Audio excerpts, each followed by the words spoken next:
Okay, hi guys. Update lang tayo kung ano yung nangyari sa market na. So, explain natin kung ano yung possible na mangyari, kung ano yung mga pwedeng senaryo na kunin ni market. So, let's start on BTC. Nasa 1 day time frame tayo. So, dito, we have two scenarios ulit. So, kung mapapansin nyo, rejected yung per value gap dito. Rejected yung per value gap natin. Rejected dito. Ngayon, ano yung possible na mangyari dito? So, isang possible na mangyari, either kunin niya nga tong per value gap dito sa baba. Balikan niya tong per value gap dito sa baba na 100 to 252.8.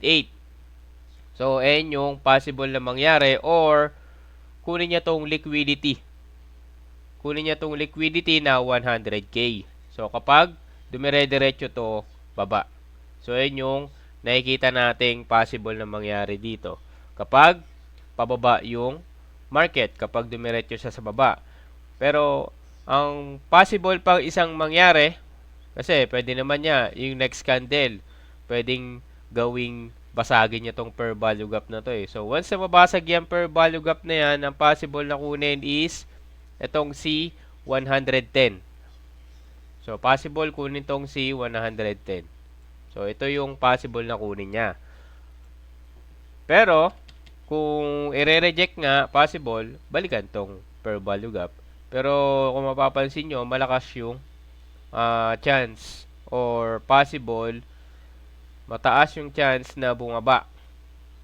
Kasi rejected yung per value gap. So, rejected dito. Tapos, ito, rejected. Kala natin dito, mababasag na nga, oh.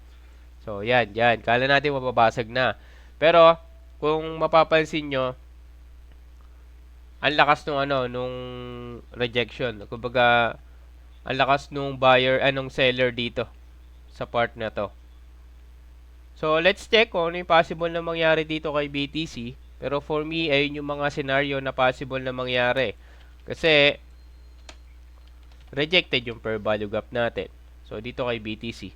So, ngayon, ang ginagawa natin, once na, kasi si BTC sa mother coin, once na gumalaw si BTC, gagalaw din si altcoins.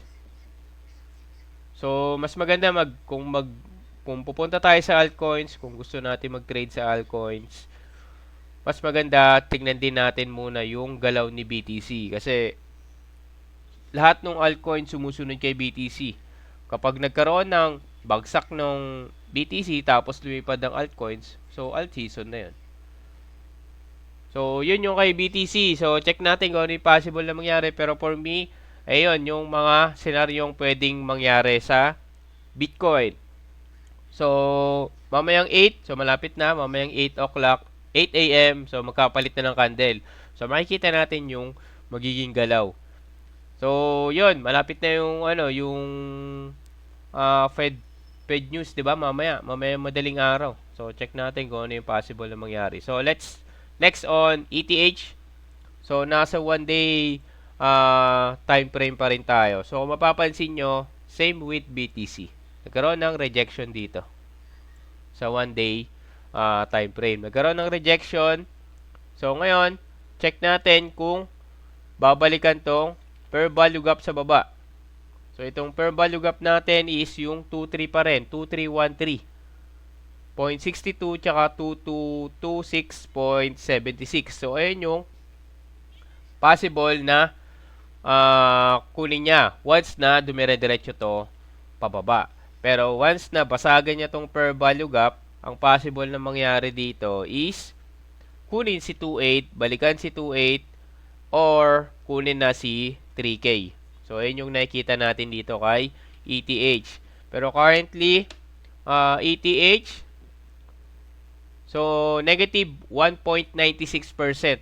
So, ibig sabihin, bumaba siya ng, ayan, 1.96 to 97 ang binaba niya. Si Bitcoin, negative 2.25%.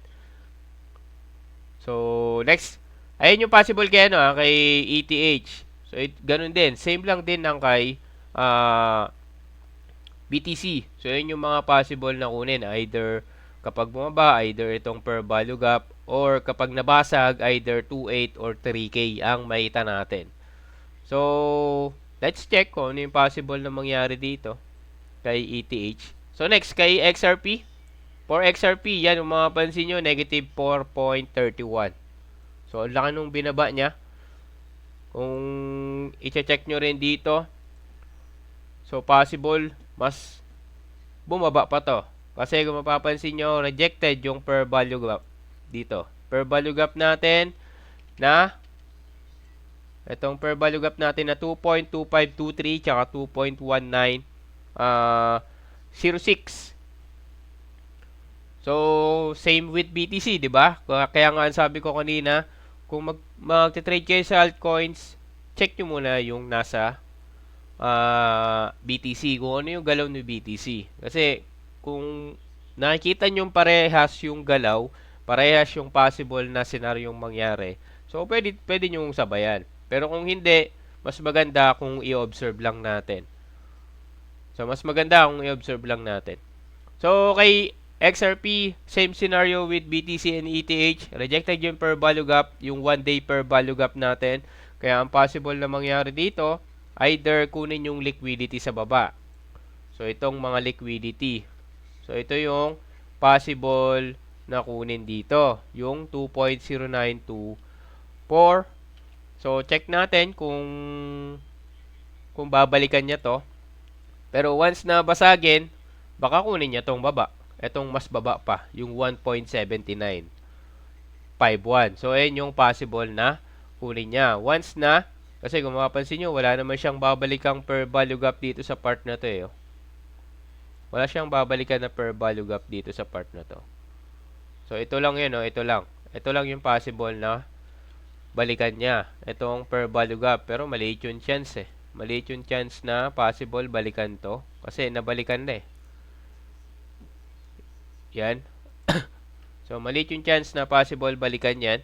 Pero, yun. Possible. Ito yung possible na balikan. Itong per value gap na to. Sa 1-day time frame. Pero, once na mabasag yan, possible. Ito na yung kunin niya nga. Yung 1.7. So, ito yung possible na kunin niya. 1.79. So, kapag minasag yung per value gap na yan, kasi dito, kung mapapansin nyo, respected. So, ibig sabihin, rejected yung per value gap dito. Tapos, binalikan ulit dito, rejected ulit. Dito rin. At dito, ngayon, rejected na naman. Tapos, magkakaroon ulit ng retest. So, ibig sabihin, itong per value gap na to or support natin na to is pinapahina niya. So, ang possible na mangyari dito, once na pinapahina ng market yung support or resistance natin, possible basagin niya yon. So, ito, once na mabasag, possible kunin si 179. So, that's for XRP. Next natin, si Solana. For Solana, negative 2.45% ang binaba from kahapon. So, kung mapapansin nyo dito, nagkaroon ng, di ba kahapon, nagkaroon tayo ng ano dito eh, ng, kumbaga parang ano eh, parang pattern. So, nagkaroon ng double tap. Ayan, na-break. Tapos bumaba. Tapos, rejected itong support natin. Tapos, bumalik ulit sa resistance. Rejected ulit. Bumaba ulit sa resistance. Rejected ulit. Ngayon, ang tinitingnan natin dito. So, ito. Punta natin yung per value gap. Wait lang. I-ano natin. Delete mo natin yan para malinis. So, ito, check natin tong per value gap na to. Kung mapapansin nyo, per value gap, rejected. Kung ngayon ang possible na mangyari, balikan niya tong support na 144.039. Tsaka 141.050. Ngayon, once na mabasag yan, ito yung possible na kunin yan. Ito yung possible na kunin niya. 125. Pero kung ito, i-reject niya, possible, balikan niya tong resistance na 165. Kapag ito kinuha niya na reject, possible, balikan si resistance natin na 165.268. Ngayon, once na masagin si 16, itong per value gap natin na itong resistance pala natin na 165.268 tsaka 168.133, ang possible na kunin yan, itong taas na. itong liquidity sa taas na 187. Once na mabasag to. So, check natin kung ano yung possible na mangyari dito kay Solana. So, yun, diniscuss lang natin kung ano yung mga senaryong pwedeng mangyari. So, check natin kung ano yung magiging galaw ng market. So, mamaya, meron tayong news.